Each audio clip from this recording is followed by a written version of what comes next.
Assalamualaikum warahmatullahi wabarakatuh.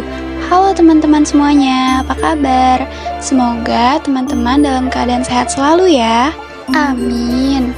Oh ya teman-teman, bertemu lagi dengan saya, Yulianti Fadila, seorang mahasiswi dari Universitas Pancasakti Bekasi dengan NIM 29021500050 dan saya pun berasal dari Prodi Akuntansi. Salam kenal teman-teman. Di video kali ini saya akan membahas tentang materi dari mata kuliah Pengantar Ekonomi Mikro dengan dosen pengampu Ibu Cynthia Anissa, SPD MPDE. Dan teman-teman penasaran gak apa aja sih yang akan saya bahas? Langsung saja simak video saya sampai habis. Terima kasih. Pembahasan pertama tentang pasar oligopoli, pasar monopoli, dan pasar monopolistik. Yang pertama adalah pasar oligopoli. Pasar oligopoli adalah salah satu bentuk pasar persaingan tidak sempurna nih teman-teman, di mana hanya terdapat beberapa produsen atau penjual dengan banyak pembeli di pasar. Beberapa contoh industri yang termasuk dalam kategori ini adalah industri rokok, industri mobil, industri semen, jasa penerbangan, dan lainnya. Dalam menjalankan usahanya, iklan dan promosi berperan sangat penting bagi pasar oligopoli. Iklan dan promosi akan membantu persepsi konsumen mengenai perbedaan satu produk dengan produk lainnya.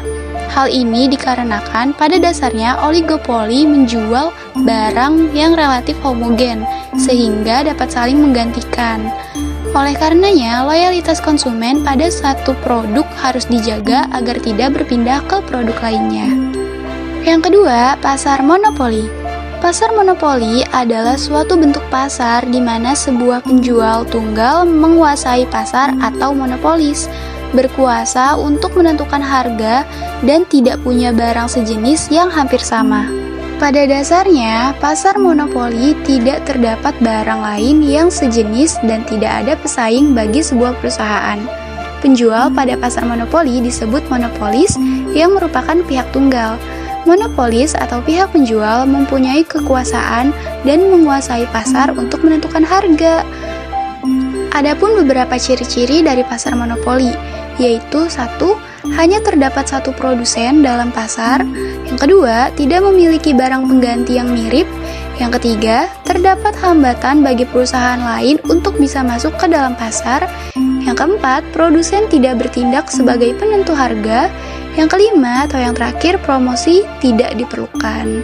Contoh dari pasar monopoli yang ada di lingkungan masyarakat adalah PT Perusahaan Listrik Negara atau PLN, PT Pertamina, PT Kereta Api Indonesia, dan PT Pelayaran Nasional Indonesia. Yang ketiga adalah pasar monopolistik. Pasar monopolistik merupakan salah satu jenis struktur pasar yang memiliki semua unsur, yaitu kegiatan produksi, distribusi, ataupun unsur konsumen. Pasar monopolistik umumnya terjadi di semua pasar, baik tradisional maupun modern. Struktur pasar ini merupakan bentuk pasar secara nyata nih teman-teman, dengan ciri-ciri dari jenis pasar monopoli dan pasar persaingan sempurna. Ciri-ciri dari pasar monopolistik sendiri yaitu 1. Memiliki banyak penjual. Yang kedua, barang yang dijual itu berbeda dan corak ragamnya tuh beda-beda deh pokoknya. Yang ketiga, produsen dapat menentukan harga. Yang keempat, hambatan masuk ke industri relatif rendah. Yang kelima atau yang terakhir, diperlukan promosi yang aktif. Monopolistic competition banyak kita temui dalam kehidupan sehari-hari, seperti sampo, sabun, televisi, sepatu, air mineral, dan lain-lain. Pada pasar air mineral nih ya teman-teman, ada banyak produsen yang memproduksi air mineral seperti Aqua, Fit, Le Mineral, Prima, atau Nestle. Nah, dari penjelasan 3 jenis pasar tadi, kita bisa menyimpulkan apa sih perbedaan dari pasar monopoli, pasar oligopoli, dan pasar monopolistik, yaitu jika pasar monopoli dikuasai oleh seorang penjual. Namun, jika pasar oligopoli, satu penjual dengan lainnya itu mempengaruhi harga. Dan jika pasar monopolistik, barang sama namun dengan variasi yang berbeda. Selanjutnya adalah pembahasan tentang perilaku konsumen dan perilaku produsen. Perilaku konsumen. Perilaku konsumen adalah proses dan aktivitas ketika seseorang berhubungan dengan pencarian, pemilihan, pembelian, penggunaan, serta pengevaluasian produk dan jasa demi memenuhi kebutuhan dan keinginan. Perilaku konsumen merupakan hal-hal yang bisa mendasari konsumen untuk membuat keputusan pembelian. Contoh perilaku konsumen antara lain yang pertama, perilaku pembelian untuk mengurangi ketidaksesuaian. Konsumen sangat terlibat nih teman-teman dalam proses pembelian suatu produk, tapi seringkali kesulitan menentukan perbedaan antara merek. Hal ini dapat terjadi ketika konsumen khawatir akan menyesali pilihannya. Perilaku ini biasanya akan memilih berdasarkan harga dan kenyamanan, tetapi setelah membeli akan mencari konfirmasi bahwa mereka membuat pilihan yang tepat. Lalu yang kedua, perilaku pembelian yang kompleks. Perilaku ini terjadi saat konsumen membeli produk yang mahal dan jarang dibeli. Konsumen juga sangat terlibat dalam proses pembelian dan telah melakukan riset sebelumnya. Contoh dari perilaku ini adalah ketika membeli rumah atau mobil. Yang ketiga, perilaku pembelian berdasarkan kebiasaan. Konsumen tipe ini memiliki keterlibatan dalam kategori produk atau merek. Misalnya, ketika konsumen berbelanja bahan pokok yang digunakan sehari-hari, perilaku ini menunjukkan pola kebiasaan dan keputusan untuk membeli barang tidak berdasarkan loyalty atau promosi dari produk tersebut. Yang keempat atau yang terakhir adalah perilaku pembelian yang mencari variasi produk. Pada perilaku tipe ini, konsumen melakukan pembelian produk yang berbeda bukan karena tidak puas terhadap produknya, tetapi karena ingin mencoba variasi lain. Misalnya, konsumen yang mau mencoba parfum dengan wangi yang berbeda-beda.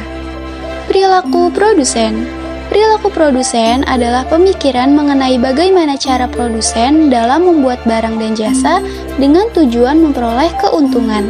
Dalam kehidupan sehari-hari, pasti teman-teman akan menemui banyak orang yang melakukan kegiatan produksi, yaitu membuat barang dan jasa. Dalam ilmu ekonomi, orang-orang yang menghasilkan barang dan jasa disebut dengan produsen, sementara kegiatan untuk menghasilkan barang dan jasa disebut dengan produksi. Secara umum, dalam ilmu ekonomi juga ada 3 teori perilaku produsen yang sering dibahas. Teori tersebut diantaranya adalah mengenai biaya produksi, pertambahan hasil produksi yang semakin berkurang, serta kurva kemungkinan produksi. Ketiga teori ini harus dipahami oleh produsen agar bisa mendapatkan keuntungan dan terhindar dari kerugian. Selanjutnya, pasar persaingan sempurna. Pasar persaingan sempurna merupakan sebuah pasar yang dimana terdapat banyak para pelaku usaha atau perusahaan yang menghasilkan barang atau jasa dengan produk yang ditawarkan relatif sama atau bisa disebut homogen. Harga yang terbentuk pada pasar persaingan sempurna dikarenakan interaksi antara permintaan dan penawaran yang saling menyepakati, sehingga pembeli dan penjual di pasar ini tidak akan mempengaruhi harga barang atau jasa yang ditawarkan. Atau dengan kata lain, harga pasar terhadap barang atau jasa ini terbentuk secara otomatis. Selain itu, pasar ini juga dianggap lebih ideal karena banyak penjual yang menawarkan harga sesuai dengan kesepakatan para pembeli. Pelaku usaha membentuk penawaran, sementara konsumen atau pembeli mencerminkan keinginan. Di pasar persaingan sempurna ini, antara pelaku usaha dan pembeli sama sekali tidak mempunyai kekuatan untuk mempengaruhi harga pasar. Salah satu contoh dari pasar persaingan sempurna adalah pasar beras, karena jumlah penjual dan pembeli beras sangat banyak. Selain itu, di pasar beras juga seluruh penjualnya menjual produk yang seragam, yaitu beras yang sudah menjadi kebutuhan pokok masyarakat Indonesia. Selain itu, di pasar beras juga para penjual atau pembeli tidak bisa mempengaruhi harga beras, karena sama-sama tidak memiliki kekuatan untuk mengendalikan harga dan hanya mengikuti harga pasar yang berlaku. Berikutnya, hal yang menyebabkan terjadinya kegagalan pasar. Yang pertama, adanya barang publik. Barang publik memberikan manfaat kolektif pada anggota masyarakat, sehingga sebagian besar kasus orang tidak bisa dicegah untuk turut serta menerima manfaatnya. Biasanya, perusahaan swasta tidak merasa mendapat keuntungan dengan memproduksi barang publik, maka kebutuhan akan barang publik adalah sumber lain inefisiensi. Contohnya sistem saluran pembuangan, penerangan jalan, taman umum, dan lainnya. Barang-barang tersebut dapat menciptakan kegagalan pasar karena beberapa orang membayar untuk memperoleh manfaatnya, sedangkan ada beberapa pihak yang tidak membayar. Meski tidak membayar, namun barang bersama tersebut mereka masih mendapatkan manfaat yang sama. Yang kedua adalah monopoli alamiah. Ada beberapa jenis barang yang hanya diproduksi oleh satu produsen saja. Meski pemerintah sudah menghapuskan monopoli satu industri, persaingan antara produsen akan terus menyebabkan monopoli. Perusahaan yang menguasai pasar, jika mereka mengubah output, maka kuantitas penawaran di pasar juga akan berubah. Kekuatan ini membuat mereka bisa menetapkan harga yang lebih tinggi dari harga equilibrium. Di sini, peran pemerintah untuk mewujudkan keseimbangan pasar. Campur tangan pemerintah dapat dengan cara memproduksi barang tersebut oleh pemerintah sendiri atau menyerahkan kepada pihak swasta. Dengan menyerahkan kepada pihak swasta, maka pemerintah memberikan ganti rugi atau subsidi sehingga produsen swasta tidak menderita rugi. Yang ketiga, adanya kegagalan informasi. Informasi pasar diperlukan untuk menyeimbangkan permintaan dan penawaran. Jika salah satu pihak, antara pemerintah atau pelaku pasar, memberikan informasi yang tidak tepat, maka keuntungan yang diraih tidak akan maksimal. Selain itu, informasi pasar juga dibutuhkan masyarakat untuk mengetahui harga terkini suatu jenis produk. Jika informasi yang diberikan kurang tepat, maka pembeli harus membayar lebih mahal. Sedangkan untuk produsen, kegagalan informasi membuat mereka menjual barang dengan harga rendah dan dari harga pasar. Yang keempat atau yang terakhir adalah eksternalitas. Eksternalitas adalah biaya atau manfaat yang ditimpakan maupun diberikan pada suatu individual atau kelompok yang berada di luar suatu transaksi.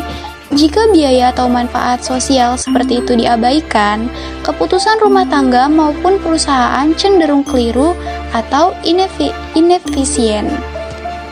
Baik teman-teman, sekian penjelasan saya tentang materi-materi dalam mata kuliah pengantar ekonomi mikro. Semoga apa yang saya jelaskan mudah dipahami dan juga bermanfaat untuk teman-teman semua ya. Amin. Terima kasih telah menonton video saya sampai habis. Sampai ketemu lagi. Assalamualaikum warahmatullahi wabarakatuh.